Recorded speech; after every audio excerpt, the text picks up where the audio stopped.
बच्चों यहाँ तक हमारा मैथ्स में हमने मैथमेटिक्स यूज इन फिज़िक्स हमने इस टॉपिक के अंतर्गत हमने इंटीग्रेशन डिफरेंशिएशन ख़त्म कर लिया है। अभी कुछ थोड़ा सा और बच रहा है, कुछ ग्राफ के से डिस्कशन बच रहा है, ठीक है। कुछ और basic algebra, basic trigonometry, graph के शेप्स, ये सब कुछ हमारा यहाँ बच रहा है।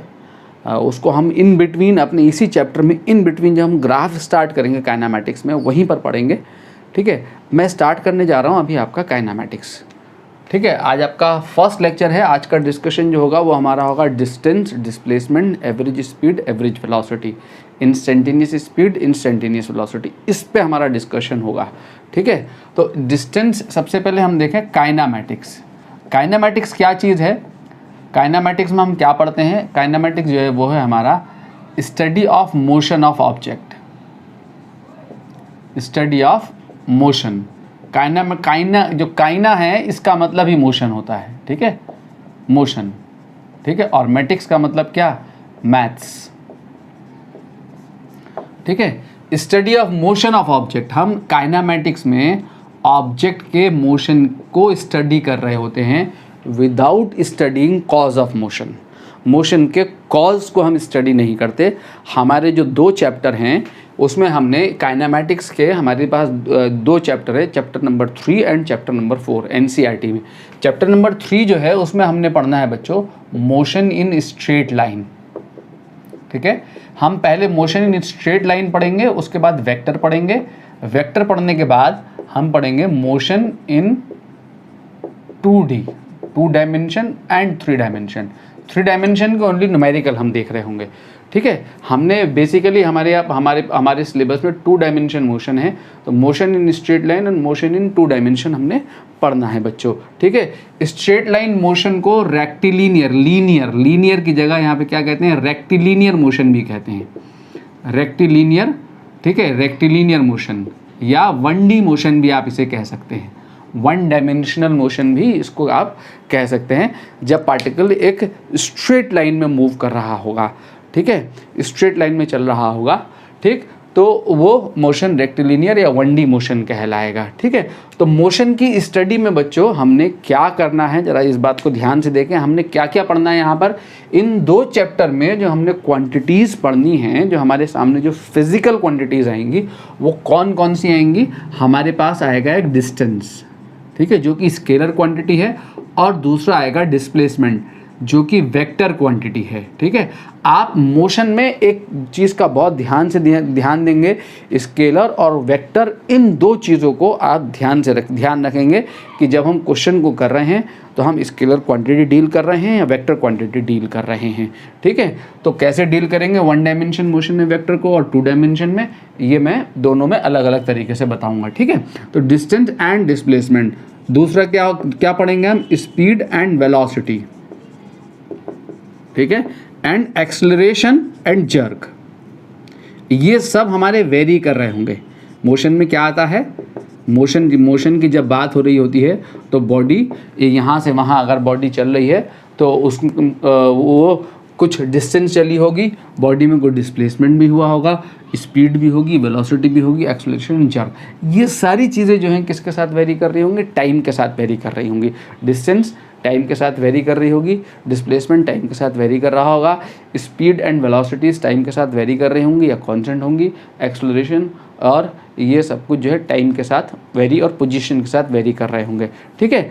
हमने ये सब कुछ पढ़ना है। तो सबसे पहले हम यहाँ पे देखते हैं distance and displacement. Distance and displacement, ठीक है। आपको इसका आइडिया है भी, 9th क्लास 10th क्लास आप पढ़ के आए हैं। 9th क्लास में आपने डिस्टेंस और डिस्प्लेसमेंट आपने पढ़ा था। तो डिस्प्लेसमेंट जो है वो क्या है और डिस्टेंस क्या है? अगर एक बॉडी ए से बी गई, मान लो ऐसे ऐसे ऐसे ऐसे चलती हुई ए से बी जाती है, इस पाथ के थ्रू होती हुई ए से बी, ठीक है, और फिर वो ऐसे जाती है ए से बी इस पाथ के थ्रू, और फिर ऐसे जाती है ए से बी। तो 3 पाथ उसने फॉलो करे। कौन से path? 1, path number 1, path number 2, path number 3। तो ये डिस्टेंस है, ये भी डिस्टेंस है, ये भी डिस्टेंस है, तीनों डिस्टेंसेस हैं, ठीक है। ये भी डिस्टेंस है 1, 2, 3, तीनों डिस्टेंसेस हैं। डिस्प्लेसमेंट क्या है बच्चों? अगर डिस्प्लेसमेंट देखें हम तो डिस्प्लेसमेंट क्या चीज़ है हमारा? जो डिस्प्लेसमेंट है वो है shortest distance from A to B. क्या है? शॉर्टेस्ट डिस्टेंस जो है वो डिस्प्लेसमेंट होता है हमारा। ये वेक्टर क्वांटिटी है, याद रखेंगे। जो शॉर्टेस्ट डिस्टेंस है हमारी ए से लेके बी तक, वो हमारा बॉडी का डिस्प्लेसमेंट है। अगर एक पार्टिकल जो है, एक पार्टिकल ऐसे ट्रैवल करते हुए जाता है, ए से लेके बी तक ऐसे ट्रैवल कर रहा है, तो ये जो पाथ लेंथ है, डिस्टेंस जो है वो क्या है? ये टोटल जो पाथ लेंथ है वो है distance travel by the particle. और पार्टिकल अगर ए से लेके बी पे पहुंचा तो उसका डिस्प्लेसमेंट कितना है? जो शॉर्टेस्ट डिस्टेंस होगी फ्रॉम ए टू बी, ए से लेके बी तक जो शॉर्टेस्ट डिस्टेंस होगी, ठीक है, बिटवीन ए एंड बी नहीं, बिटवीन ए एंड बी कहूँ तो बिटवीन ए एंड बी तो ये वाली डिस्टेंस ये भी है और ये भी है, ठीक है। तो ये वेक्टर क्वांटिटी है। ए से लेके बी तक जो शॉर्टेस्ट डिस्टेंस है वो डिस्प्लेसमेंट है हमारा। तो ये तो पार्टिकल का डिस्प्लेसमेंट है, ठीक है, और ये डिस्टेंस है, ठीक है। Displacement is a vector quantity, तो इसलिए इसके ऊपर एरो लगाया मैंने। डिस्प्लेसमेंट को जनरली एस से रिप्रेजेंट कर रहे होते हैं। तो क्या आएगा रिलेशन अगर हम डिस्टेंस और डिस्प्लेसमेंट में देखेंगे कि क्या देखेंगे कि जो हमारा डिस्प्लेसमेंट होगा उसका मैग्नीट्यूड, जो हमारा डिस्प्लेसमेंट है बच्चों उसका मैग्नीट्यूड डिस्टेंस से या तो छोटा होगा या इक्वल होगा, ठीक है। डिस्टेंस और डिस्प्लेसमेंट मैग्नीट्यूड में इक्वल कब होंगे? इक्वल तब होंगे जब पार्टिकल स्ट्रेट लाइन में एक ही डायरेक्शन में मूव करता है, वापस बैक भी नहीं होता, एक ही डायरेक्शन में स्ट्रेट लाइन में चल रहा है, तो डिस्टेंस और डिस्प्लेसमेंट दोनों आपस में इक्वल होंगे, ठीक है। Distance is a scalar, distance is scalar quantity while displacement is a vector quantity, ठीक है। डिस्टेंस जो है वो स्केलर है और डिस्प्लेसमेंट वेक्टर है, ठीक है। बॉडी अगर ए से बी गई तो उसका डिस्प्लेसमेंट ए बी हुआ, और अगर बॉडी बी से ए आ रही है तो अब उसका डिस्प्लेसमेंट बी, दोनों डिस्प्लेसमेंट अलग अलग हैं। ए बी डिस्प्लेसमेंट और बी ए डिस्प्लेसमेंट दोनों डिफरेंट हैं, ठीक है। भले ही दोनों का मैग्नीट्यूड सेम है, ए से लेके बी तक की डिस्टेंस सेम है, बी से लेके ए तक की डिस्टेंस सेम है, बट डिस्प्लेसमेंट अलग अलग हैं, ठीक है। इसमें डायरेक्शन होती है, वेक्टर क्वांटिटी होती है, ये वेक्टर है, ठीक। आगे क्या है? Distance can never be negative,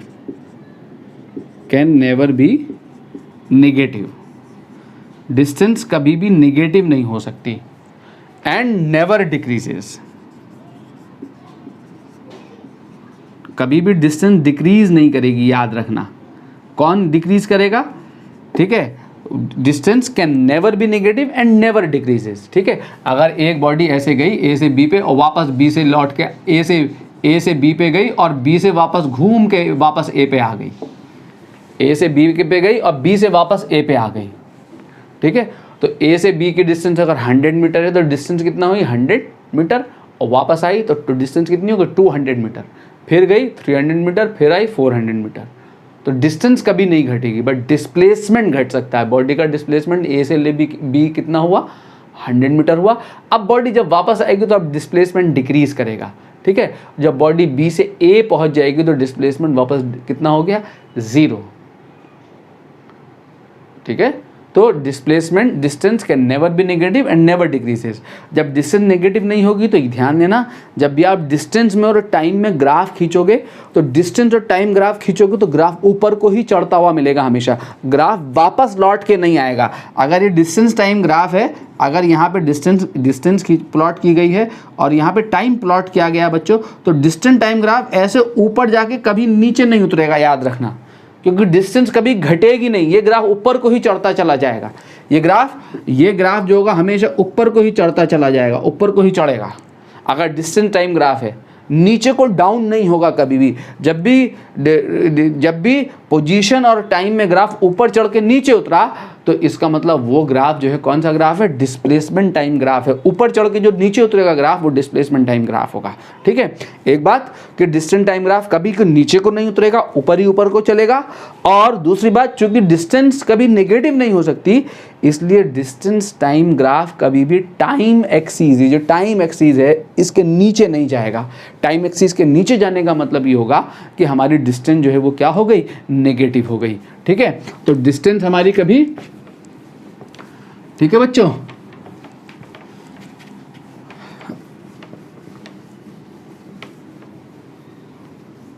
ठीक है ना। हमारा जो डिस्प्लेसमेंट है, ये अगर डिस्प्लेसमेंट की बात करें हम, तो हमारा बॉडी का जो डिस्प्लेसमेंट है वो can be negative comma positive and zero, और ज़ीरो कुछ भी हो सकता है, और डिक्रीज भी कर सकता है। ठीक है, डिक्रीज भी कर सकता है, नेगेटिव पॉजिटिव ज़ीरो कुछ भी हो सकता है।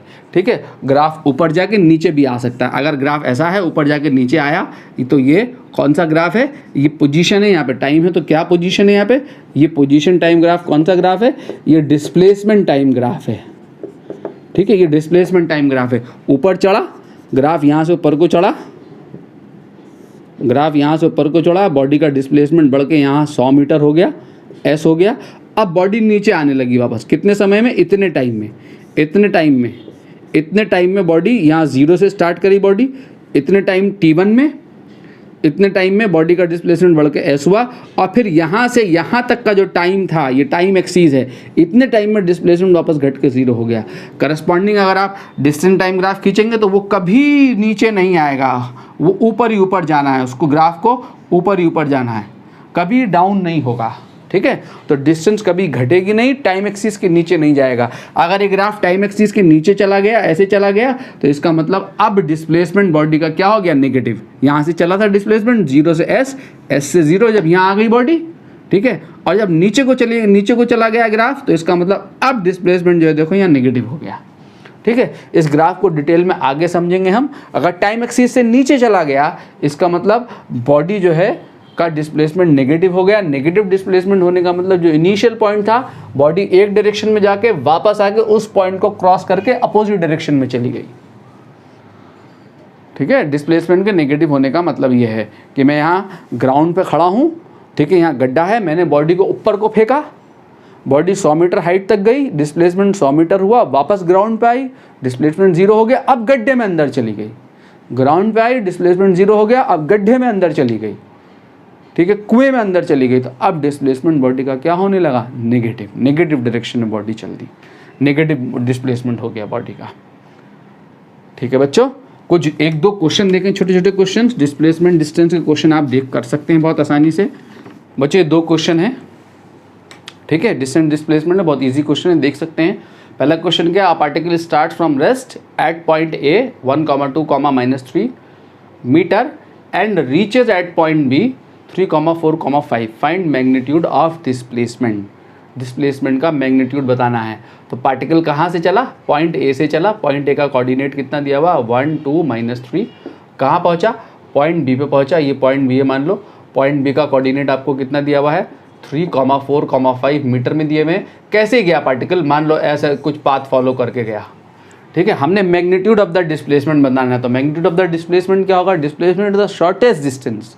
ठीक है, तो ए से लेके बी तक की जो शॉर्टेस्ट डिस्टेंस है, this is the distance, this is the magnitude. ठीक है, इसका मैग्नीट्यूड बताना है। तो आपके पास डिस्टेंस का फॉर्मूला है, तो डिस्प्लेसमेंट जो है कितना हो गया, magnitude of the displacement A B के ऊपर एरो लगाने का मतलब ये हुआ ये डिस्प्लेसमेंट है, और ऐसे मॉडुलस में बंद करने का मतलब ये हुआ कि ये डिस्प्लेसमेंट का मैग्नीट्यूड है। वेक्टर वाले चैप्टर में इस नोटेशन को हम देखेंगे।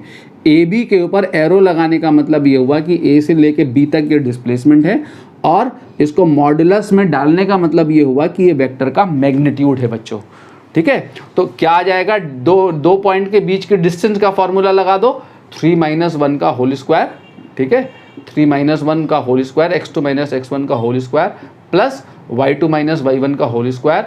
ठीक है, प्लस z2 - z1 का होल स्क्वायर। z कितना है, 5 - 3, तो 5 - 3 करोगे तो कितना हो जाएगा, 5 + 3 का होल स्क्वायर। तो कितना आ गया, अंडर रूट, यहाँ 2 बचेगा, 4, यहाँ पर भी 2 बचने वाला है, 4, यहाँ पे 8 बचने वाला है प्लस 64, ठीक है। कितना आ गया 72 चला आया 72,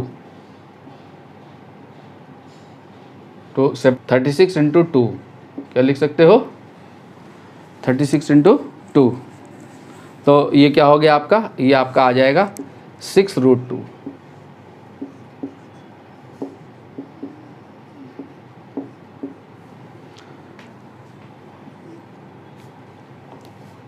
√72 को आप क्या लिख सकते हो बच्चों 36 इंटू 2, ठीक है, और 36 इंटू 2 क्या चला आएगा आपका 6√2, तो जो डिस्प्लेसमेंट है वो कितना है 6√2 मीटर, ये डिस्प्लेसमेंट है। अगला क्वेश्चन क्या कह रहा है जरा देखें तो सही। अगला क्वेश्चन कह रहा है आपसे कि a man has to go, ठीक है, कहाँ से कहाँ 50 मीटर, a man has to go 50 metre due north, 50 metre due north. तो आप डायरेक्शन मार्क करते हैं, डायरेक्शन आप जानते हैं ये क्या है आपका, ये नॉर्थ है, ये ईस्ट है, ये साउथ है, और ये क्या है, ये वेस्ट है, क्लियर। तो a man has to go 50 metre due north, तो ये 50 मीटर नॉर्थ गया, मान लो ये 50 मीटर की डिस्टेंस है, 50 मीटर नॉर्थ में गया ऐसे, ठीक है, due north 40 metre due east, तो फिर ड्यू ईस्ट इधर को यहाँ से 40 मीटर ईस्ट में गया, ये 40 मीटर ईस्ट की डिस्टेंस हो गई, ठीक है, ये ईस्ट में चला गया। फिर कह रहा है कि and 20 metre due south, due south मतलब यहाँ ईस्ट में जाके फिर वापस आया ऐसे, कितना 20 मीटर, ये 20 मीटर डिस्टेंस हो गई साउथ की, ठीक है, साउथ में चला, ए से बी गया, बी से सी गया, एंड सी से डी गया। क्या कह रहा है find distance and displacement of man. अगर हम डिस्टेंस निकालें यहाँ पे तो डिस्टेंस तो पता लग गई सीधे सीधे, डिस्टेंस कितनी हो गई, path length is the distance, ये कितना है 50 प्लस 40 प्लस 20, तो डिस्टेंस कितनी आ गई, distance travelled by the man 110 metre. मुझे डिस्प्लेसमेंट निकालना है, तो डिस्प्लेसमेंट क्या होगा बच्चों, डिस्प्लेसमेंट होगा ए और डी के बीच में जो शॉर्टेस्ट डिस्टेंस है, दिस इज द डिस्प्लेसमेंट, ये फाइंड करना है, ठीक है, ये डिस्प्लेसमेंट है मैन का। ये फाइंड करने के लिए यहाँ पाइथागोरस लगा सकता हूँ, देखो, ठीक है, ये 20 है तो ये 20 है, ये पूरा 30 है तो ये कितना बचा, ये पूरा 50 है, तो ये 20 माइनस करोगे तो ये कितना बचा आपका, ये 30 बचा, ठीक है, ये 30 और ये कितना है 40, तो पाइथागोरस लगाओगे तो आपका यहाँ डिस्प्लेसमेंट पता लग जाएगा। आपके पास डिस्प्लेसमेंट चला आएगा मैन का, कितना आया डिस्प्लेसमेंट मैन का, मैन का डिस्प्लेसमेंट आ गया √30 स्क्वायर प्लस 40 स्क्वायर, ठीक है, कितना आ जाएगा 30 square 900 and 16 2500 √2500 which is equal to 50 metre per second, 50 metre. तो जो मैन का जो डिस्प्लेसमेंट है वो 50 मीटर है। चूँकि डिस्प्लेसमेंट वेक्टर क्वांटिटी है और आपको डायरेक्शन मेंशन की गई है, तो आप यहाँ से डायरेक्शन भी तो दे सकते हैं ना कि कैसे होगी डायरेक्शन। ये हमारी कौन सी डायरेक्शन है, ये हमारी नॉर्थ की डायरेक्शन है, देखें ये नॉर्थ की डायरेक्शन है, और ये कौन सी डायरेक्शन है, ईस्ट की डायरेक्शन है। तो मैं ये वाला एंगल फाइंड कर सकता हूँ, देखो बच्चों ये वाला एंगल आसानी के साथ ये एंगल फाइंड कर सकता हूँ, ये डायरेक्शन है, ठीक है, ये जो एंगल है ये डायरेक्शन है। तो ये जो थीटा एंगल होगा tan theta is equal to perpendicular upon base, tan theta is equal to कितना, परपेंडिकुलर अपॉन बेस 40/30, ठीक है, और 40/30 कितना आ जाएगा, tan theta is equal to आएगा आपका 4/3, ठीक है, tan theta is equal to 4/3, और 4/3 अगर आ जाए तो थीटा कितना होता है, 4/3 के लिए जो थीटा निकल के आएगा आपका वो निकल के आएगा 53 डिग्री। कितना निकल के आएगा, 53 डिग्री। 53 डिग्री का एंगल बन रहा है। डिस्प्लेसमेंट कितना है, आंसर क्या होगा, displacement of the particle is 50 metre, ठीक है, displacement of man is 50 metre, जो कि कहाँ है, नॉर्थ से ये तो 30 है ना, ये नॉर्थ से, जो कि कहाँ है डिस्प्लेसमेंट, नॉर्थ से 53 डिग्री के एंगल पर, कहाँ, टुवर्ड्स ईस्ट। तो बच्चों ये आपका डिस्प्लेसमेंट आया 50 मीटर, एंगल आया 53 डिग्री। कहाँ से आया एंगल, नॉर्थ से एंगल आया 53 डिग्री। अब देखो जरा ध्यान से, नॉर्थ से एंगल जो बनेगा वो दो डायरेक्शन में बनेगा, एक ईस्ट की तरफ और एक वेस्ट की तरफ, एक ईस्ट, जब आप नॉर्थ है, नॉर्थ से एंगल ईस्ट की तरफ एंड वेस्ट की तरफ, तो आपको यहाँ पे मेंशन करना पड़ेगा इस एंगल को कि ये एंगल नॉर्थ से है, कहाँ है, टुवर्ड्स ईस्ट। तो आप इसे कैसे लिख सकते हैं, आप इसको लिखेंगे नॉर्थ से ईस्ट की तरफ को, from north towards east, from north towards east. आप कैसे लिखते हैं इसको, नॉर्थ से ईस्ट की तरफ को, नॉर्थ से ईस्ट की तरफ को लिखते हैं ईस्ट ऑफ नॉर्थ। कैसे लिखते हैं, ईस्ट ऑफ नॉर्थ। ध्यान देना, देखो इसको पढ़ने का तरीका देखना, इसको समझना। अगर ईस्ट ऑफ नॉर्थ लिखा हुआ है, theta is equal to 53 degree east of north लिखा है, तो इसका मतलब है जो बाद में डायरेक्शन लिखी है, बाद में कौन सी लिखी है, नॉर्थ डायरेक्शन लिखी है, तो इसका मतलब है नॉर्थ से ईस्ट की तरफ को 53 डिग्री का एंगल, नॉर्थ से ईस्ट की तरफ को 53 डिग्री का एंगल। ठीक है, ये मतलब है इस बात का। ठीक है, तो ये 53 डिग्री कहाँ से आया, आप सवाल आप ये पूछेंगे कि 53 डिग्री कहाँ से ले आए, हमने तो पढ़ा ही नहीं। तो आपको याद करना है, देखो एक ट्रायंगल मैं बना रहा हूँ, इस ट्रायंगल को आपने याद करना है। क्या है ट्रायंगल, एक ऐसा ट्रायंगल जिसकी साइड्स, राइट एंगल ट्रायंगल जिसकी साइड्स ये 3 है, ये 4 है, तो पाइथागोरस लगाओगे तो ये क्या होगा, 5।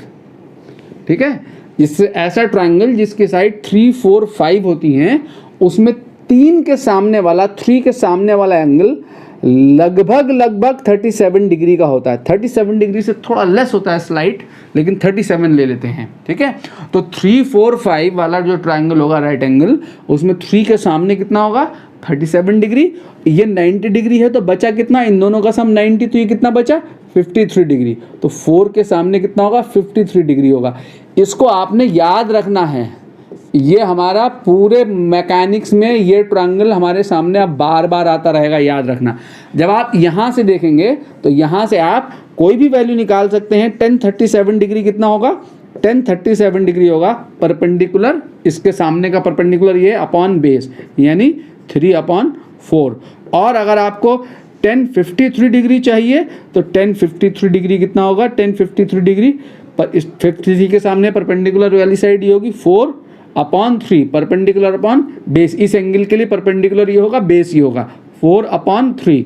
ठीक है, तो यहाँ पे मेरा tan थीटा क्या आया था, 4/3 आया था। जब 4/3 है तो थीटा कितना होगा यहाँ, 53 डिग्री, इसलिए मैंने 53 डिग्री रिप्लेस किया है। ठीक है, अगर आपको sin 37 चाहिए, अगर sin 37 की ज़रूरत पड़ जाए तो sin 37 कितना होगा sin 37, देखो बच्चों, परपेंडिकुलर अपॉन हाइपोटेन्यूज। ठीक है, परपेंडिकुलर कितना है 3, हाइपोटेन्यूज कितना है 5। अगर आपको sin 53 चाहिए तो sin 53 डिग्री कितना होगा, इसका परपेंडिकुलर कितना है 4/5।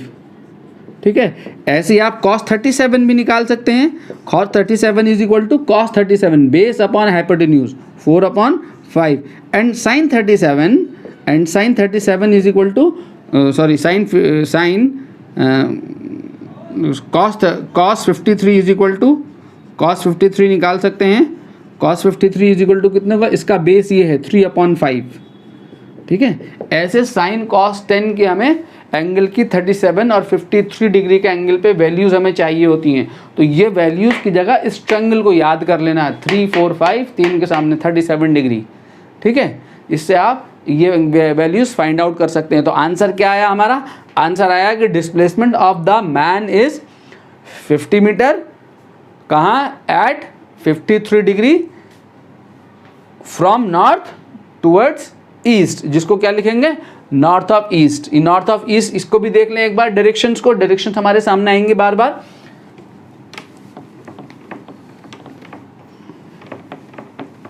इसको लिखने का पैटर्न भी देख लें हम, जो मैंने लिखाया। मान लो सपोज, देखो चूंकि बेसिक क्लास है बच्चों, एकदम बेसिक बातें हो रही हैं और ये सब चीज़ें हमारी क्लास में यूज़ होंगी बार बार, इसलिए मैं ये सब चीज़ें लिखा देता हूँ, है ताकि आप लोगों को दिक्कत ना हो लिखने में कुछ भी। क्योंकि एक भी अगर आपने एक भी गलत तरीके से लिख दिया, मेंशन कर दी डायरेक्शन, तो एग्जामिनर वही मार्क्स कट कर लेंगे। ये नॉर्थ डायरेक्शन है, ये साउथ डायरेक्शन लेते हैं हम, ये ईस्ट, ये वेस्ट। ठीक है, ऐसे ड्रॉ करते हैं, क्लियर। तो अब अगर मान लो ये हमारे पास 45 डिग्री का एंगल है, ये बाइसेक्ट कर दिया मैंने, ये एंगल 45 है और ये एंगल 45 है, इसको मैंने बाइसेक्ट कर दिया, ये भी 45 है, ठीक है। तो इस डायरेक्शन को हम कहते हैं नॉर्थ ईस्ट, ठीक है। नॉर्थ ईस्ट का मतलब है कि 45 डिग्री का एंगल। अगर कोई पार्टिकल यहाँ पर है, इस पॉइंट पर है, तो इस पार्टिकल का मुझे डायरेक्शन लिखना हो और ये 100 मीटर हो, तो मैं डायरेक्टली लिख सकता हूँ इस पॉइंट के लिए 100 metre north east, 100 metre north east, ठीक है। यानी ओरिजिन से पार्टिकल 100 मीटर डिस्टेंस पे कहाँ है, नॉर्थ ईस्ट में। ये हम लेते हैं क्या, नॉर्थ वेस्ट, ये हम क्या लेते हैं, साउथ ईस्ट, और ये हम क्या लेते हैं, साउथ वेस्ट। ये डायरेक्शन हमारी साउथ वेस्ट है, ठीक है। अगर इसके अलावा हमारा कोई और एंगल है, अगर हमारे पास ये एंगल नहीं है, मान लो, बात को ध्यान से समझें, अगर मेरे पास एंगल ये है, अगर ये एंगल ये है 30 डिग्री सपोज, ठीक है, ये नॉर्थ है और ये ईस्ट है।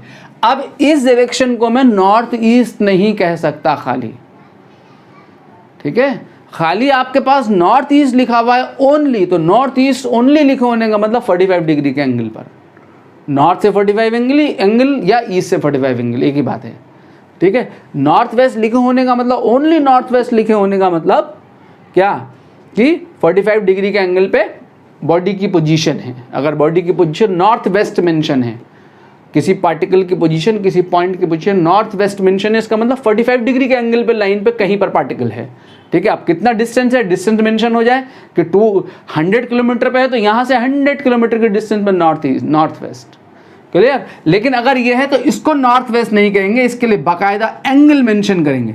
45 डिग्री के लिए कोई एंगल मेंशन नहीं होता, ठीक है, इसके लिए एंगल मेंशन करना ज़रूरी नहीं है, ठीक है। आप बिना एंगल के लिख सकते हैं खाली नॉर्थ वेस्ट, साउथ वेस्ट, ठीक है, north west, south east, north east, ऐसे लिख सकते हैं 45 डिग्री के एंगल के लिए, मेंशन नहीं करना होता, ठीक है। जैसे अगर ये लिखा हुआ है 100 मीटर नॉर्थ ईस्ट, अगर ये लिखा हुआ है,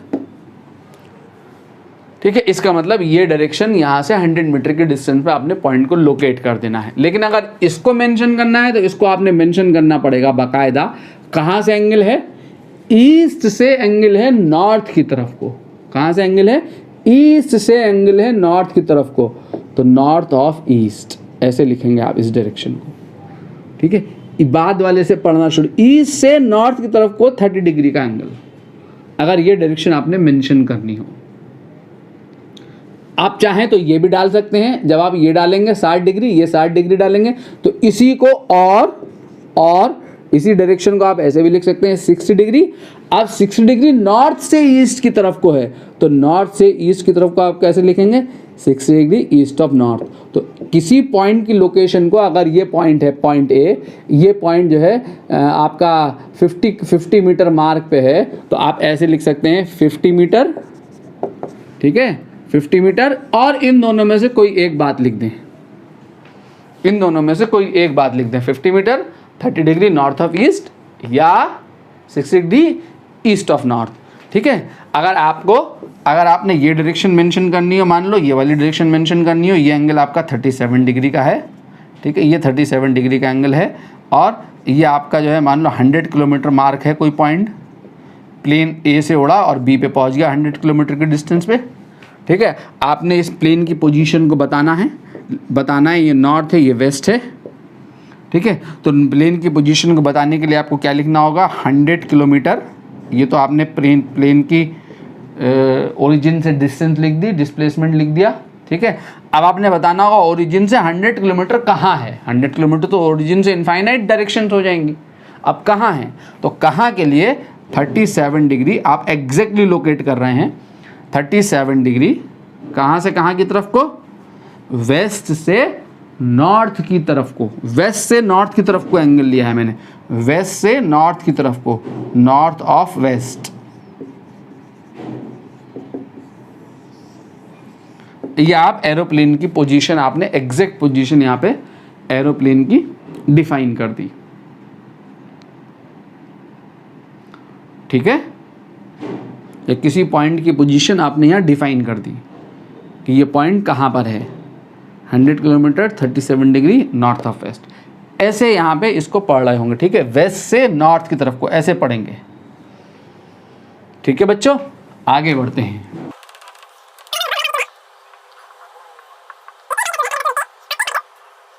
हुआ इस पॉइंट से स्टार्ट करता हुआ ये अलोंग एजेस बी पे गया, बी से यहाँ इस एज के अलोंग सी पे पहुंचा और सी से यहाँ डी पे पहुंचा।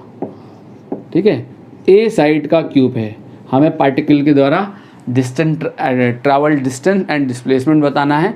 तो डिस्टेंस ऑफ पार्टिकल क्या होगा, डिस्टेंस कितना ट्रैवल किया, a plus a plus a, 3a is the distance. और अगर मुझे डिस्प्लेसमेंट निकालना है तो पार्टिकल का मैग्नीट्यूड ऑफ डिस्प्लेसमेंट अगर मैं बताऊं तो शॉर्टेस्ट डिस्टेंस, तो शॉर्टेस्ट डिस्टेंस लोगे तो ये जो शॉर्टेस्ट डिस्टेंस होते हैं, बॉडी जो डायगोनल है, क्यूब का जो डायगोनल है, ये निकालना होगा। तो this is the displacement, particle ऐसे ट्रैवल किया तो distance travel by the particle is a plus a 3a and displacement is √a² plus a² plus a²। Cube का डायगोनल आप जानते हैं, ठीक है, a√3, ठीक है, a√3 इज द डिस्प्लेसमेंट। ठीक है बच्चों, ऐसे आप डिस्टेंस और डिस्प्लेसमेंट में फ़र्क आप जानते हैं। नाउ स्पीड, आगे बढ़ते हैं हम यहाँ से। इस डिस्टेंस डिस्प्लेसमेंट पे जनरली क्वेश्चंस क्या आते हैं वो वेक्टर में देखेंगे, वे वेक्टर से देखेंगे सॉल्व करके अगले चैप्टर में। ठीक है, तो सब इस आगे देखते हैं। स्पीड क्या होती है बच्चों, speed is the distance upon time. Speed जो है वो डिस्टेंस अपॉन टाइम है। कौन सी क्वांटिटी है, स्केलर है, स्केलर क्वांटिटी, ऑलवेज पॉजिटिव, कभी भी नेगेटिव नहीं होगी स्पीड, याद रखना, always positive. So speed time graph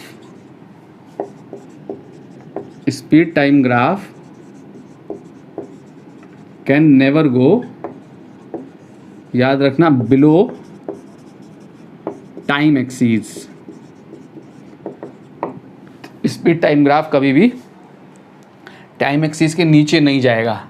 speed कभी भी नेगेटिव नहीं हो सकती है, डिक्रीज हो सकती है स्पीड, बॉडी की स्पीड, ठीक है, 100 मीटर पर सेकंड से डिक्रीज होकर 20 मीटर पर सेकंड हो सकती है, डिस्टेंस डिक्रीज नहीं हो सकती। ठीक है, नेगेटिव कभी नहीं हो सकती स्पीड। तो इसलिए टाइम, जब भी स्पीड और में टाइम में ग्राफ होगा तो वो टाइम एक्सीस के नीचे नहीं जाएगा। ठीक है, अगला क्या है,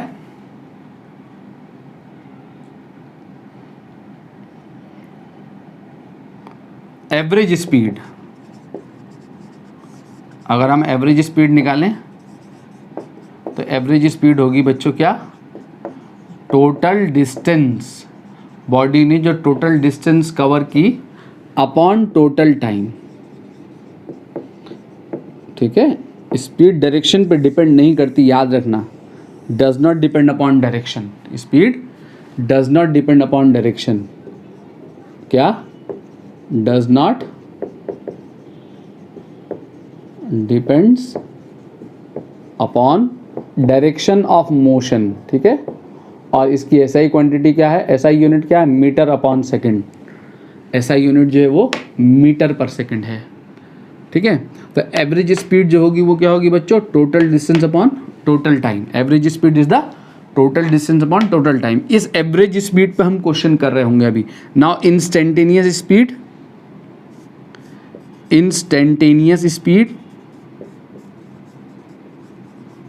अगर इंस्टेंटेनियस स्पीड निकालेंगे हम, तो अगर मैं टोटल डिस्टेंस को टोटल जर्नी में जो डिस्टेंस ट्रैवल करी, उस टोटल जर्नी में जो डिस्टेंस ट्रैवल करी बॉडी, उसको टोटल टाइम से डिवाइड कर दूं, तो वो हमें क्या देगा, इंटायर जर्नी का एवरेज देगा। बट इंटायर जर्नी में मुझे हर इंस्टेंट पे स्पीड निकालनी है, तो हर इंस्टेंट ऑफ टाइम पे स्पीड निकालनी है, तो वो निकालने के लिए मुझे क्या करना पड़ेगा, मुझे ये दिखाना पड़ेगा कि ये जो टाइम इंटरवल है मेरा, स्पीड क्या होती है, डिस्टेंस अपॉन टाइम। अगर मैं यहाँ डिस्टेंस, बॉडी की total distance travel by the body delta x ले रहा हूँ, ठीक है, डेल्टा एक्स ले रहा हूँ और टोटल टाइम डेल्टा टी ले रहा हूँ, ठीक है, टोटल टाइम डेल्टा टी ले रहा हूँ, तो मुझे क्या दिखाना पड़ेगा, delta x upon delta t, distance upon time, and this time interval is very small interval को इंस्टेंट, एक इंस्टेंट है, इंस्टेंट को मैथमेटिकली कैसे रिप्रेजेंट करते हैं मैं पहले बता चुका हूँ डिफरेंशिएशन में, delta t is approaching to zero, limit delta t is approaching to zero means delta t nearer to zero means एक इंस्टेंट है। और इस पूरे को हम क्या लिखते हैं, ये बताया मैंने सिंगल नोटेशन में क्या लिखते हैं, D x upon D T.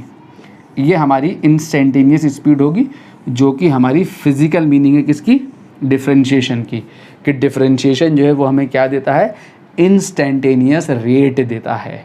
Differentiation हमें क्या देता है, इंस्टेंटेनियस रेट देता है। तो जब भी हमें इंस्टेंटेनियस स्पीड निकालनी है या इंस्टेंटेनियस वेलोसिटी निकालनी है तो हमें क्या करना होगा, डिफरेंशिएट करना होगा। तो डिस्टेंस को, ये एक्स यहाँ पे डिस्टेंस ली है मैंने, डिस्टेंस को टाइम के रिस्पेक्ट में डिफरेंशिएट कर दूंगा तो मुझे इंस्टेंटेनियस स्पीड पता लग जाएगी। ठीक है बच्चों, ये हमारी इंस्टेंटेनियस स्पीड हो गई ना। आगे यहाँ से चलें, यूनिफॉर्म स्पीड किसे कहते हैं, यूनिफॉर्म स्पीड, अगर बॉडी यूनिफॉर्म स्पीड से है तो इसका मतलब क्या है, यूनिफॉर्म स्पीड कहने का मतलब ये हुआ कि body covers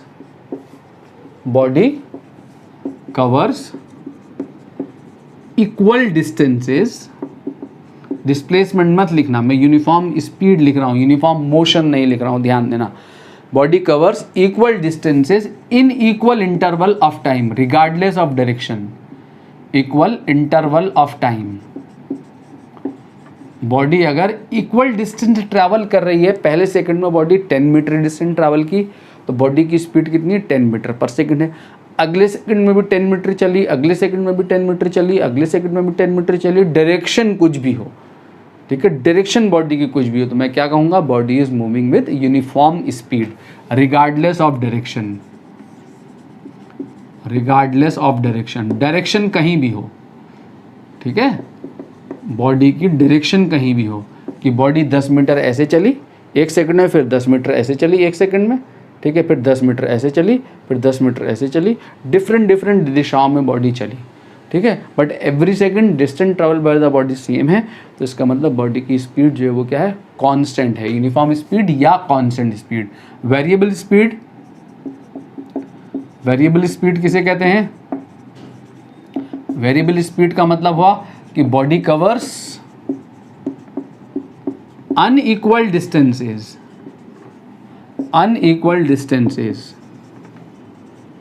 in equal interval of time, in equal interval of time या इक्वल टाइम, कि पहले सेकंड में बॉडी 10 मीटर चली तो बॉडी की स्पीड 10 मीटर पर सेकंड है, अगले सेकंड में 5 मीटर चली तो अगले सेकंड में जो है 10 से रिड्यूस होकर 5 मीटर पर सेकंड हो गई, अगले सेकंड में 20 मीटर चल रही तो अब 20 मीटर पर सेकंड हो गई। तो बॉडी कैसे चल रही है, वेरिएबल स्पीड से चल रही है, तो speed of the body is variable. ठीक है बच्चों। नाउ वेलोसिटी, बच्चों नेक्स्ट देखें, वेलोसिटी जो है हमारी is the displacement upon time. ठीक है, velocity is displacement upon time. कौन सी क्वांटिटी है बच्चों, ये वेक्टर क्वांटिटी है, वेक्टर क्वांटिटी। ठीक है, इसकी अगर हम एसआई यूनिट देखेंगे तो एसआई यूनिट इसकी मीटर पर सेकंड है। अगर आपने किलोमीटर पर आवर को मीटर पर सेकंड में कन्वर्ट करना हो मान लो, तो किलोमीटर पर आवर को कन्वर्ट करने के लिए आप किससे मल्टीप्लाई करते हैं, 5/18 से मल्टीप्लाई करते हैं, आप जानते हैं। ठीक है, तो किलोमीटर पर आवर को मीटर पर सेकंड में कन्वर्ट करने के लिए 5/18 से मल्टीप्लाई करेंगे, किलोमीटर को मीटर में कन्वर्ट करेंगे 1000 मीटर, और नीचे आवर को सेकंड में करेंगे 60 × 60, तो सॉल्व करेंगे तो 5/18 आएगा। और मीटर पर सेकंड को किलोमीटर पर आवर में करना हो तो 18/5 से मल्टीप्लाई करेंगे। ठीक है, मीटर पर सेकंड को किलोमीटर उल्टा करना हो, किलोमीटर पर आवर में कन्वर्ट करना हो तो 18/5 से मल्टीप्लाई कर रहे होंगे। ऑलराइट, तो वेलोसिटी हमारी जो है, वेलोसिटी कैन बी नेगेटिव और पॉजिटिव। नेगेटिव वेलोसिटी का क्या मतलब है, नेगेटिव वेलोसिटी का क्या मतलब है बच्चों, नेगेटिव वेलोसिटी का मतलब ये है कि अगर बॉडी की वेलोसिटी नेगेटिव है तो नेगेटिव साइन वेलोसिटी का डायरेक्शन ऑफ मोशन को सिग्निफाई करता है। याद रहे, ये वेलोसिटी हमारी वेक्टर क्वांटिटी है। हम बात कर रहे हैं वन डायमेंशनल मोशन की। हम वन डायमेंशनल मोशन पढ़ रहे हैं बच्चों यहाँ पर अभी, ठीक है। इसके बाद पढ़ेंगे हम टू डायमेंशनल मोशन। तो वन डायमेंशनल मोशन में क्या होता है कि अगर बॉडी इस डायरेक्शन में मूव कर रही है 10 मीटर पर सेकंड की स्पीड से, ये बॉडी यहाँ ए से लेके बी तक बॉडी जाती है ऐसे, और बी से पॉइंट बी से बॉडी वापस रिटर्न बैक होती है, रिटर्न बैक। अगर ये वेलोसिटी 10 मीटर पर सेकंड है और रिटर्निंग जर्नी में ए से बी गई, वापस अगेन 10 मीटर पर सेकंड से बॉडी चलती है रिटर्न होने के बाद, ठीक है। तो अगर हमने ये वाली डायरेक्शन को पॉजिटिव ले लिया है, या एक बॉडी ऐसे जा रही है, ए से बी की तरफ को जा रही है, ये बॉडी ए है, और ये बॉडी बी जो है वो कहाँ से कहाँ जा रही है, बी से ए की तरफ को। दो बॉडी का मोशन दिया हुआ आपको, एक बॉडी कहाँ, एक कार ए से बी जा रही है और दूसरी कार बी से ए आ रही है। अगर आपने कार ए की वेलोसिटी आपने लिखी है 10 मीटर पर सेकंड, तो कार बी की वेलोसिटी को आपको क्या लिखना होगा? अगर वेलोसिटी आप लिख रहे हैं तो क्या होगी? -10 metre per second. Minus sign यहाँ पे क्या सिग्निफाई करता है? माइनस साइन यहाँ पे डायरेक्शन ऑफ मोशन को बता रहा होता है बच्चों। इस minus sign direction of motion के लिए माइनस साइन का यूज़ हम इस पूरे चैप्टर में, हमारा जो मोशन इन वन डायमेंशन है वो पूरा वन डायमेंशनल मोशन हमारा साइन के साथ होगा। याद रखना, इस नेगेटिव और पॉजिटिव साइन को हमने बहुत केयरफुली देखना होगा। आगे मैं डिटेल में समझाऊंगा इसको, ठीक है। अभी फिलहाल वेलोसिटी में मैं बता रहा हूँ कि वेलोसिटी हमारी नेगेटिव भी हो सकती है, पॉजिटिव भी हो सकती है, ठीक है। ये दोनों बॉडी की वेलोसिटीज़ जो हैं, बॉडी दोनों में बॉडी की स्पीड सेम है, ठीक है। अगर आपसे पूछने लगे कि ए और बी ऑब्जेक्ट में से किसकी वेलोसिटी कौन ग्रेटर है, कौन ग्रेटर वेलोसिटी से चल रहा है, तो दोनों बराबर वेलोसिटी से चलना है। दोनों की वेलोसिटी का मैग्नीट्यूड इक्वल है। ये ऑब्जेक्ट 10 मीटर पर सेकंड से जा रहा है, ये भी 10 मीटर पर सेकंड से जा रहा है। यहाँ जो माइनस साइन है, इस माइनस साइन का कोई मैथमेटिकल सिग्निफिकेंस आपने नहीं निकालना है। जैसे 10 और -10 आप देखेंगे तो मैथमेटिकली क्या सिग्निफिकेंस निकल रहा है कि -10 छोटा है 10 से। यहाँ पे दोनों इक्वल हैं मैग्नीट्यूड में, ठीक है। माइनस साइन यहाँ मैथमेटिक्स के लिए नहीं है, मैथमेटिकल इंडिकेशन नहीं दे रहा है। इसका माइनस साइन का कोई मैथमेटिकल सिग्निफिकेंस नहीं है। माइनस साइन या किसको स्पेसिफाई करता है? ओनली डायरेक्शन को। किसको स्पेसिफाई करता है? ओनली डायरेक्शन को। अगर ये वाली डायरेक्शन जो है ईस्ट की है, अगर ये मैं ईस्ट की डायरेक्शन मेंशन कर दूं और इस पे लिखा हुआ हो 10 मीटर पर सेकंड, तो इसका मतलब ये हुआ कि ये कार 10 मीटर पर सेकंड से ईस्ट की डायरेक्शन में चल रही है। और इसका मतलब ये हुआ -10 मीटर पर सेकंड जैसे नीचे देखूंगा तो इसका मतलब ये हुआ कि ये कार 10 मीटर पर सेकंड से ईस्ट के अपोजिट डायरेक्शन, जो कि वेस्ट होती है, वेस्ट में मूव कर रही है। तो ये वेलोसिटी ईस्ट की डायरेक्शन को सिग्निफाई करती है, और यहाँ पे ये नेगेटिव साइन वेस्ट की डायरेक्शन को बता रहा होता है, ठीक है। तो माइनस साइन का मतलब यह है कि बॉडी का जो मोशन हो रहा है वो कहाँ हो रहा है? नेगेटिव डायरेक्शन में। बॉडी नेगेटिव डायरेक्शन में चल रही है। माइनस साइन का इतना सा मतलब है बस, ठीक है। बॉडी का डायरेक्शन ऑफ मोशन जो पता लगेगा हमें, वो वेलोसिटी से पता लगेगा। क्या कहा मैंने? कि direction of motion of the body, ठीक है, कि साइन ऑफ वेलोसिटी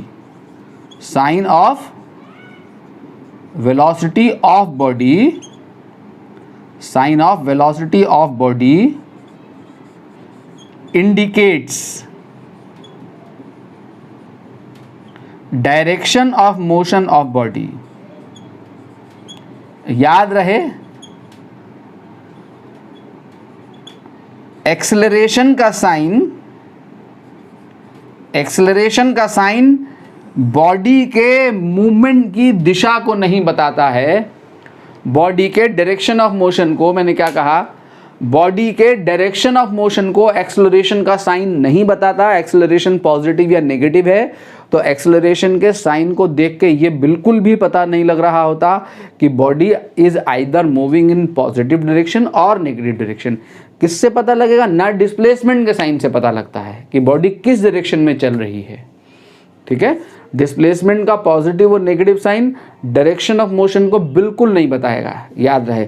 ना डिस्प्लेसमेंट का साइन बताएगा, ना एक्सेलरेशन का साइन बताएगा।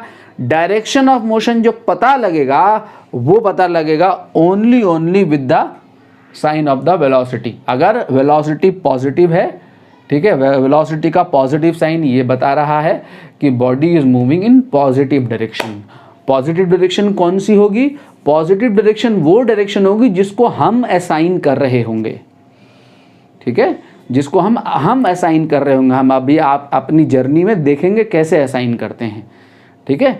पॉजिटिव डायरेक्शन वो होगी जिसको हम असाइन कर रहे हैं। अगर हमने इस डायरेक्शन को पॉजिटिव असाइन किया है तो इस डायरेक्शन में जो भी बॉडीज मूव कर रही होंगी उन सब की वेलोसिटीज पॉजिटिव होंगी, और इसके अपोजिट डायरेक्शन में जो भी बॉडीज मूव कर रही होंगी उन सब की वेलोसिटीज नेगेटिव साइन के साथ रखी जाएंगी, ठीक है। तो पॉजिटिव और नेगेटिव साइन वेलोसिटी का बॉडी के डायरेक्शन ऑफ मोशन को जो है इंडिकेट करेगा। ओनली वेलोसिटी का साइन, ना डिस्प्लेसमेंट का साइन करेगा, ना एक्सेलरेशन का साइन करेगा, ठीक है। आपको ये क्वेश्चन पूछता है न्यूमेरिकल, ये क्वेश्चन 1 मार्क्स में आपसे पूछता है, ठीक है। ऑब्जेक्टिव में भी पूछ सकता है कि आप बताइए बॉडी कहाँ चल रही है वेलोसिटी देखकर, कि पॉजिटिव डायरेक्शन में या नेगेटिव डायरेक्शन में। क्लियर बच्चों? तो वेलोसिटी हमारी नेगेटिव और पॉजिटिव दोनों हो सकती है। स्पीड कभी भी नेगेटिव नहीं हो सकती है, ठीक है। स्पीड ऑलवेज क्या होगी? पॉजिटिव होगी, उसमें कोई डायरेक्शन नहीं होता, स्केलर क्वांटिटी है, इसलिए स्पीड ऑलवेज इज पॉजिटिव, ठीक है। नाउ एवरेज वेलोसिटी, अगर हम एवरेज वेलोसिटी निकालें, एवरेज वेलोसिटी, तो एवरेज वेलोसिटी जो होगी वो होगी मेरे बच्चों total displacement upon total time. हम एवरेज वेलोसिटी निकाल रहे हैं which is the total displacement upon total time. अगर एक ऑब्जेक्ट ए से बी पे गया, एक ऑब्जेक्ट ए से बी पे गया और वापस बी से ए पे आ गया, ठीक है, ए से बी चला और वापस बी से ए पे आ गया। ए से बी तक की डिस्टेंस अगर डी है, ठीक है, स्ट्रेट लाइन में गया, मान लो स्ट्रेट लाइन में गया, यहाँ ए से बी गया और बी से ए आ गया, तो टोटल डिस्टेंस कितना चला? 2d, बट डिस्प्लेसमेंट कितना है इसका? टोटल 0। जिस पॉइंट से चली बॉडी जब वापस उसी पॉइंट पे लौट के आ गई तो उसका डिस्प्लेसमेंट क्या है? 0 है। तो एवरेज वेलोसिटी क्या हो जाएगी? 0 हो जाएगी। तो एवरेज वेलोसिटी निकालने के लिए टोटल डिस्प्लेसमेंट देखेंगे बॉडी का, total displacement upon total time, ठीक है। थर्ड है हमारा इंस्टेंटेनियस वेलोसिटी।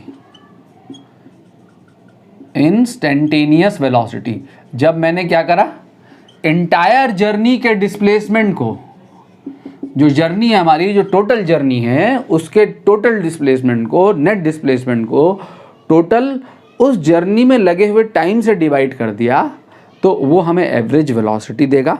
लेकिन मैं चाहता हूँ एवरी इंस्टेंट पे वेलोसिटी निकालना, तो एवरी इंस्टेंट पे वेलोसिटी निकालने के लिए मैंने पूरी जर्नी को छोटे छोटे टाइम इंटरवल्स में ब्रेक करना पड़ेगा, ठीक है।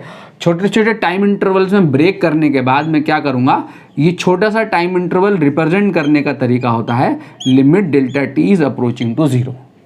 इस छोटे से डिस्प्लेसमेंट में, इस छोटे से टाइम में लगा हुआ डिस्प्लेसमेंट निकालूंगा इस स्मॉल इंटरवल ऑफ टाइम में। इसका मतलब होता है स्मॉल इंटरवल ऑफ टाइम, ठीक है, इसका मतलब स्मॉल इंटरवल ऑफ टाइम है, ठीक है। इसमें डिस्प्लेसमेंट निकालूंगा और इस डिस्प्लेसमेंट को टाइम से डिवाइड कर दूंगा, ठीक है। तो छोटे छोटे टाइम इंटरवल में ब्रेक किया पूरी जर्नी को। उस पहले टाइम इंटरवल में बॉडी का जो डिस्प्लेसमेंट है अपॉन टाइम, ठीक है। अगले टाइम इंटरवल में जो डिस्प्लेसमेंट है अपॉन टाइम, अगले टाइम इंटरवल में जो डिस्प्लेसमेंट है अपॉन टाइम। तो इससे हमें क्या पता लग जाएगा? बॉडी की इंस्टेंटेनियस वेलोसिटी पता लग जाएगी, जो कैसे मिलेगी? इस पूरे का मतलब क्या है? इंस्टेंटेनियस वेलोसिटी का ds अपॉन dt, जिसको हम डिफरेंशिएशन में पढ़ चुके हैं, ठीक है। कि डिफरेंशिएशन की जो फिजिकल मीनिंग है वो क्या है कि ये हमें इंस्टेंटेनियस रेट देता है। तो अगर हमें डिस्प्लेसमेंट दिया होगा टाइम का फंक्शन, वेलोसिटी निकालने के लिए आप क्या करोगे? डिस्प्लेसमेंट को टाइम के रिस्पेक्ट में डिफरेंशिएट कर दोगे। जब आप डिस्प्लेसमेंट को टाइम के रिस्पेक्ट में डिफरेंशिएट करोगे तो आपकी इंस्टेंटेनियस वेलोसिटी, किसी भी इंस्टेंट ऑफ टाइम पे वेलोसिटी आपको मिल जाएगी बच्चों, ठीक है। क्लियर हो गया? नाउ इसके लिए हमें डिफरेंशिएशन की रिक्वायरमेंट है, जो कि आप जानते हैं।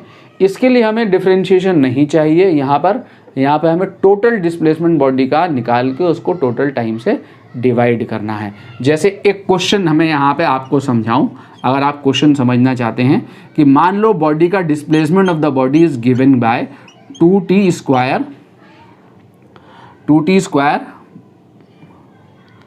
प्लस 6 या 2t क्यूब प्लस 6, ये आपको बॉडी का डिस्प्लेसमेंट गिवन है।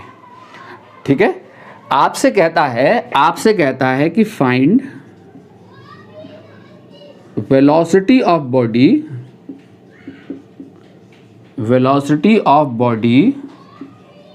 देख क्वेश्चन को बहुत ध्यान से देखना, at t equal to 2 second, velocity of body at t equal to 2 second.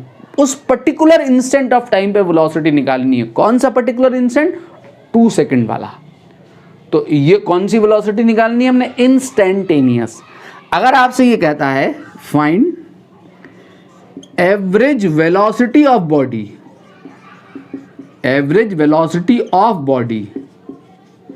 In 2 second, तो दोनों चीजें अलग अलग हैं। यहां पे एवरेज वेलोसिटी निकालनी है इंटायर 2 सेकेंड में, 0 से लेकर स्टार्ट करके 2 सेकेंड तक। ठीक है, टोटल जर्नी के लिए एवरेज वेलोसिटी बतानी है। यहां पे क्या बतानी है? Velocity only at the instant t equal to 2 second. ठीक, तो जब हमें इंस्टेंटेनियस वेलोसिटी बतानी होगी तो हम रिजल्ट को क्या करेंगे? डिफरेंशिएट कर रहे होंगे। तो मैं दोनों पार्ट करूं और दोनों बातें आपको बताऊं कि कैसे निकल के आएगी एवरेज वेलोसिटी और कैसे निकल के आएगी इंस्टेंटेनियस वेलोसिटी।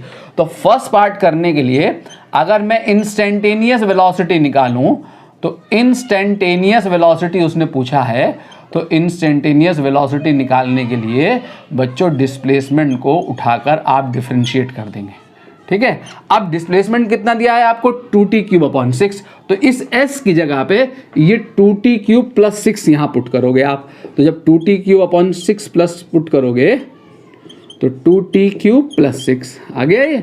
अब v इज इक्वल टू, इसको डिफरेंशिएट करो तो 3 टाइम का फंक्शन, टाइम के रिस्पेक्ट में डिफरेंशिएट हो रहा है, तो 3 पहले आ गया, 3 2 ज़ा 6, और 3 में से आपने 1 कम किया, 1 कम करोगे तो कितना हो जाएगा? 6t स्क्वायर, और 6 कांस्टेंट वैल्यू है, इसका डिफरेंशिएशन 0। ये आपको इंस्टेंटेनियस वेलोसिटी मिल गई इतना मीटर पर सेकंड। ठीक, आपको ये मिल गया। अब आपको जिस टाइम पे पूछा है वेलोसिटी टाइम का फंक्शन मिल गई। उसने कहा कि t इक्वल टू 0 पे निकालो, तो यहाँ t इक्वल टू 0 पुट कर दो। तो t इक्वल टू 0 पे क्या है? वेलोसिटी 0 है, यानी बॉडी रेस्ट से स्टार्ट करी। उसने कहा t इक्वल टू 1 सेकंड पे निकालो। उस पर्टिकुलर इंस्टेंट पे जैसे ही 1 सेकंड, जैसी क्लॉक स्टक करी 1 सेकंड, तो आप t इक्वल टू 1 पुट कर दो, तो 1 सेकंड मार्क पे वेलोसिटी 6 मीटर पर सेकंड है। उसने क्या कहा है? 2 सेकंड मार्क पे निकालो, तो when the time was 2 second, ठीक है, तो वेलोसिटी ऑफ द बॉडी कितनी?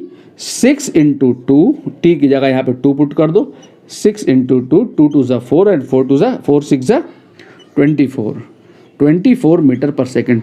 तो exactly at t equal to 2 second instant पर बॉडी की वेलोसिटी जो है वो कितनी है? 24 मीटर पर सेकंड है। ठीक है, अब क्या निकालना है? Average velocity in 2 second. तो एवरेज वेलोसिटी होती है total displacement upon total time. तो displacement, total displacement of body in 2 second, वो कैसे निकलेगा? तो total displacement of body in 2 second वो आपका होगा s is equal to 2t cube plus 6 जो है आपका, ये किसी भी टाइम पे आपका डिस्प्लेसमेंट टाइम इक्वेशन है। जब आप यहाँ पे टाइम पुट करोगे तो कोई भी डिस्प्लेसमेंट टाइम इक्वेशन जो है वो, उसमें आप यहाँ 2 सेकंड पुट करोगे तो ये इक्वेशन आपको 0 से शुरू करके 2 सेकंड तक का टोटल डिस्प्लेसमेंट दे देगी। ठीक है, तो 2 सेकंड पर डिस्प्लेसमेंट कितना था आपको निकालना है, तो यहाँ 2 पुट कर दो, 2 इंटू 2 का क्यूब प्लस 6 कितना हो गया? 8 मल्टीप्लाइड बाई 2 16 प्लस 6 22 मीटर। तो बॉडी का जो डिस्प्लेसमेंट है 2 सेकंड में बॉडी का जो टोटल डिस्प्लेसमेंट हुआ 2 सेकंड के अंदर वो कितना हुआ, 22 मीटर बॉडी चल दी। ठीक, नाउ टोटल टाइम कितना है, 2 सेकंड में इतना चली, तो एवरेज वेलोसिटी कितनी हो गई, average velocity is total displacement upon total time in 2 second. Total displacement is 22 and total time is 2 second, then the average velocity of the body in 2 second is 11 metre per second. तो average velocity 11 metre per second है 2 second में, और particular 2 second instant पे instantaneous velocity कितनी है, 24 metre per second है। ठीक है, तो ये इंस्टेंटेनियस वेलोसिटी है और ये क्या है, एवरेज वेलोसिटी है। क्लियर है बच्चों? ठीक है, आगे बढ़ते हैं। यहां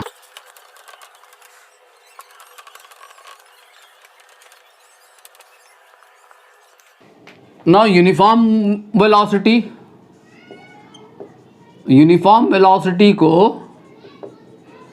यूनिफॉर्म मोशन भी कहते हैं। जब भी यूनिफॉर्म मोशन आपके सामने वर्ड आ जाए तो यूनिफॉर्म मोशन का मतलब है कि बॉडी की वेलोसिटी जो है वो क्या है, कांस्टेंट है। यूनिफॉर्म मतलब कांस्टेंट, कि velocity of the body in the journey is constant. ठीक है, वेलोसिटी में बच्चों मैग्नीट्यूड होता है, याद रहे, वेलोसिटी में मैग्नीट्यूड होता है और डायरेक्शन होती है, याद रहे। ठीक है, तो डायरेक्शन और मैग्नीट्यूड दोनों होता है वेलोसिटी में। अगर बॉडी 10 मीटर पर सेकंड से ऐसे जा रही है और फिर वो अपनी डायरेक्शन को चेंज करके 10 मीटर पर सेकंड से ऐसे जाने लगे तो वेलोसिटी चेंज हो गई। मैग्नीट्यूड अगर चेंज नहीं हुआ वेलोसिटी का, बट डायरेक्शन चेंज हो रही है, तो वेलोसिटी चेंज हो गई। ठीक है, कोई भी एक चीज़ चेंज कर जाए, या तो मैग्नीट्यूड चेंज हो जाए, या डायरेक्शन चेंज हो जाए, या दोनों चेंज हो जाए, तो वेलोसिटी चेंज कर जाती है।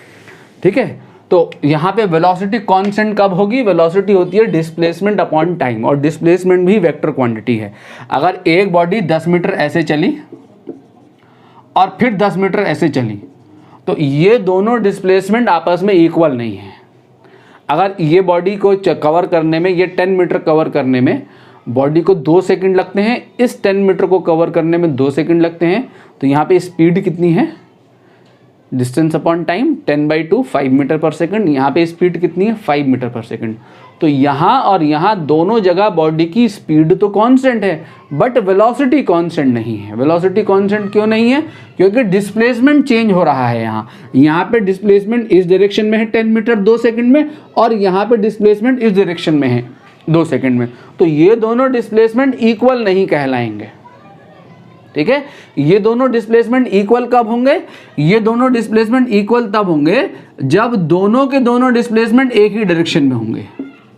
कि बॉडी को पहला डिस्प्लेसमेंट कवर करने में टाइम जितना टाइम 2 सेकंड लगा, तो अगले जो है सेम इंटरवल ऑफ टाइम में 2 सेकंड में अगेन बॉडी का डिस्प्लेसमेंट 10 मीटर ही है। सेम डिस्प्लेसमेंट है, डायरेक्शन भी वही है, मैग्नीट्यूड भी, डायरेक्शन और मैग्नीट्यूड दोनों सेम है डिस्प्लेसमेंट के। ये टाइम और ये टाइम सेम है, तो यहाँ पे जो वेलोसिटी है वही वेलोसिटी यहाँ है। तो बॉडी की वेलोसिटी यहाँ पर क्या बनी रहेगी, कांस्टेंट। बट यहाँ पे वेलोसिटी, यहाँ पे स्पीड तो कांस्टेंट है, बट वेलोसिटी कांस्टेंट नहीं है, वेलोसिटी चेंज हो गई बिकॉज डिस्प्लेसमेंट चेंज हो गया। यहाँ पे स्पीड भी कांस्टेंट है, वेलोसिटी भी कांस्टेंट है। ठीक है, तो बॉडी की वेलोसिटी कांस्टेंट कब होगी, बॉडी की वेलोसिटी कांस्टेंट एक ही केस में होगी, पहली बात कि डायरेक्शन ऑफ मोशन ना बदले। ठीक है, डायरेक्शन ऑफ मोशन ना बदलने का मतलब ये हुआ कि बॉडी स्ट्रेट लाइन में एक ही डायरेक्शन में चल रही हो। तो यूनिफॉर्म मोशन का ही मतलब itself straight line motion in one direction है।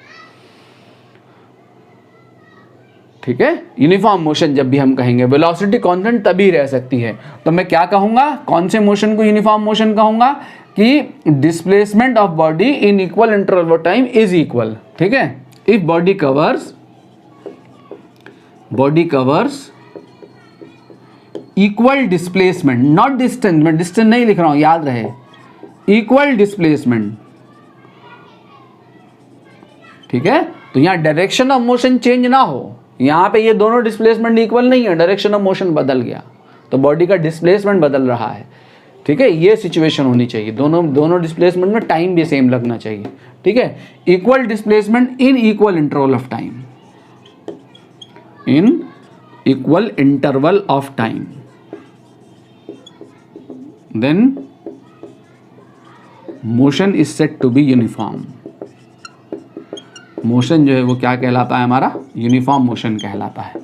ठीक है, यूनिफॉर्म मोशन में बॉडी की वेलोसिटी क्या होती है, कांस्टेंट। तो यहाँ पे इक्वेशन ऑफ मोशन एक ही होती है, displacement s is equal to velocity into time, s is equal to vt। ये यूनिफॉर्म मोशन की इक्वेशन है। ठीक है, यूनिफॉर्म मोशन की एक ही इक्वेशन है, s is equal to vt। ठीक है, अगर इस मोशन में एक्सेलरेशन आ गया, अगर मोशन यूनिफॉर्म है, वेलोसिटी कांस्टेंट है, तो एक्सेलरेशन इस मोशन में जीरो होगा, याद रहे। No acceleration in this motion. Acceleration क्या होता है अभी हम आगे देखने जा रहे हैं। ठीक है, जब एक्सेलरेशन जीरो होगा तभी वेलोसिटी कांस्टेंट बनी रह सकती है। अगर बॉडी में एक्सेलरेशन आ जाएगा तो एक्सेलरेशन बॉडी की वेलोसिटी को चेंज करने लगेगा, लगातार वेलोसिटी चेंज होने लगेगी। ठीक है, यहाँ पे वेलोसिटी चेंज नहीं कर रही है, यहाँ पे डिस्प्लेसमेंट, यहाँ पे टाइम सेम है, तो यहाँ एक्सेलरेशन जीरो है, बट यहाँ एक्सेलरेशन है बॉडी में। यहाँ डायरेक्शन ऑफ मोशन बदला, वेलोसिटी बदल गई, और वेलोसिटी को जो बदलता है वो कौन बदलता है, एक्सेलरेशन जो है वेलोसिटी में चेंज लेके आता है। ठीक है, तो इस मोशन में एक्सेलरेशन क्या होगा, जीरो। एक ही इक्वेशन होगी, s is equal to vt, displacement is equal to velocity into time.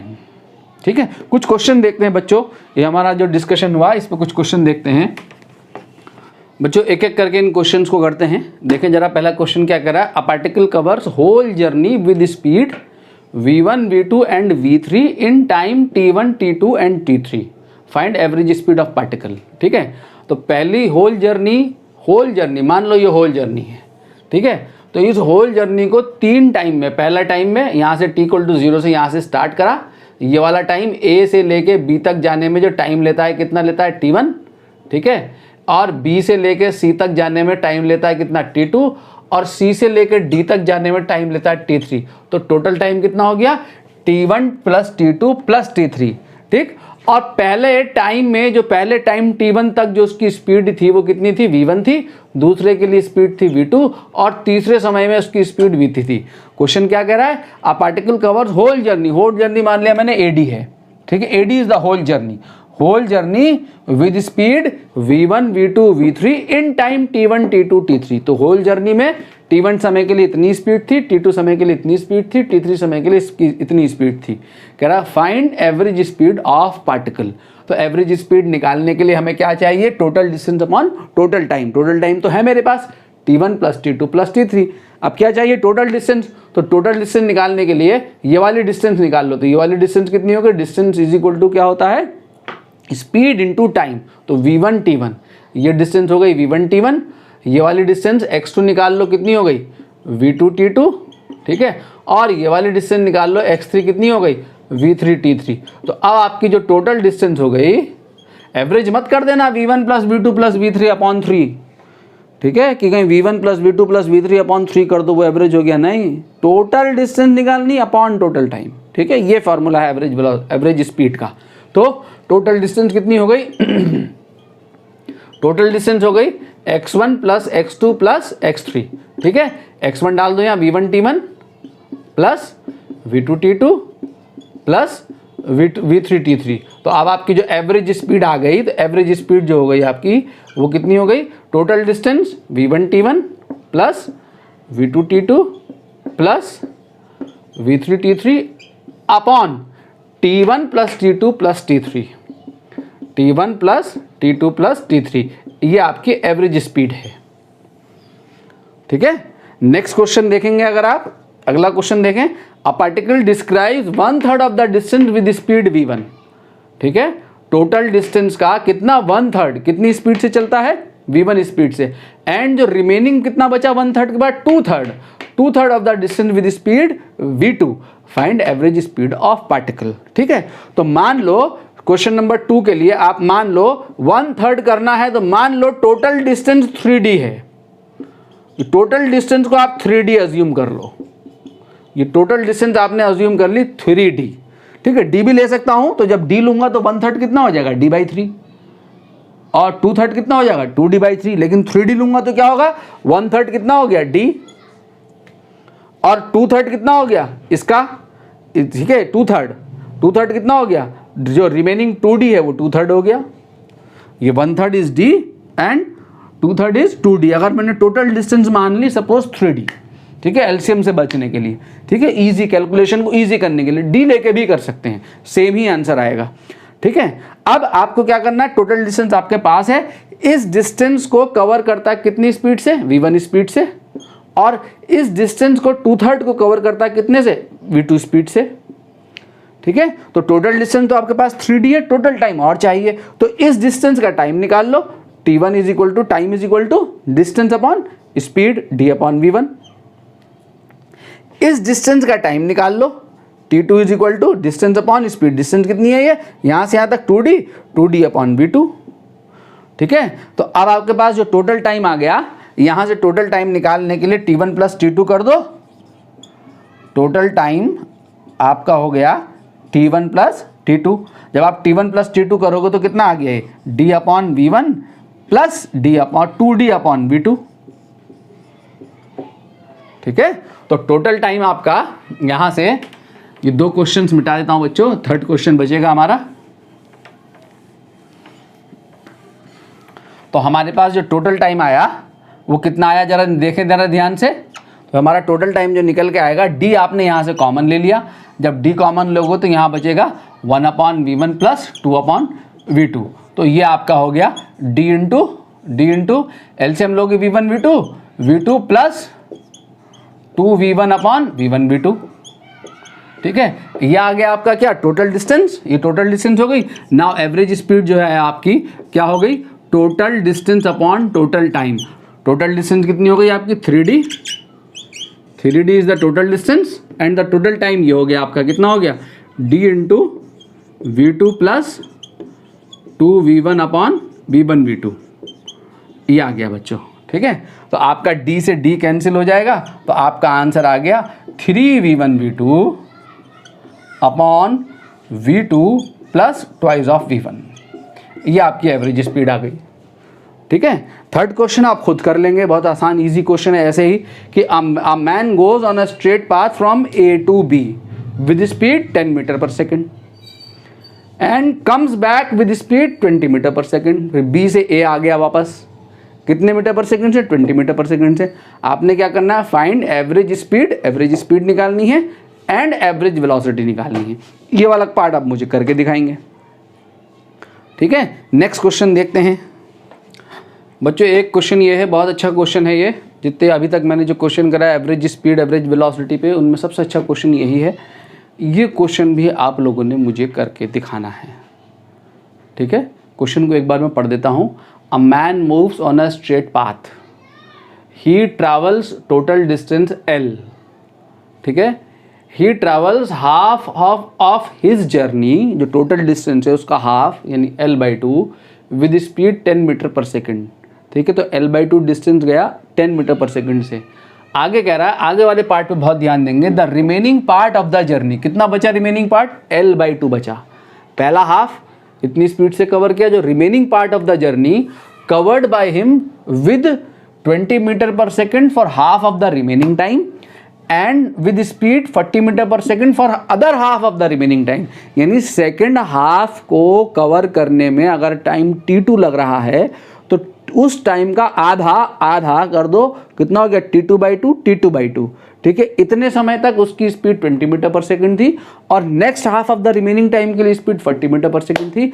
Average speed आपने निकालनी है, ठीक है। अगली क्लास में हम यहाँ से एक्सेलरेशन स्टार्ट करेंगे, यूनिफॉर्मली एक्सेलरेटेड मोशन पढ़ेंगे। वही हमने मेन यहाँ पे मोशन पढ़ना है, उसी से क्वेश्चंस आएंगे, उसी के डेरिवेशंस आएंगे, उसी से ग्राफ आएगा, वही मेन स्टडी है यहाँ पर, discussion, detail discussion. Next class में मिलते हैं।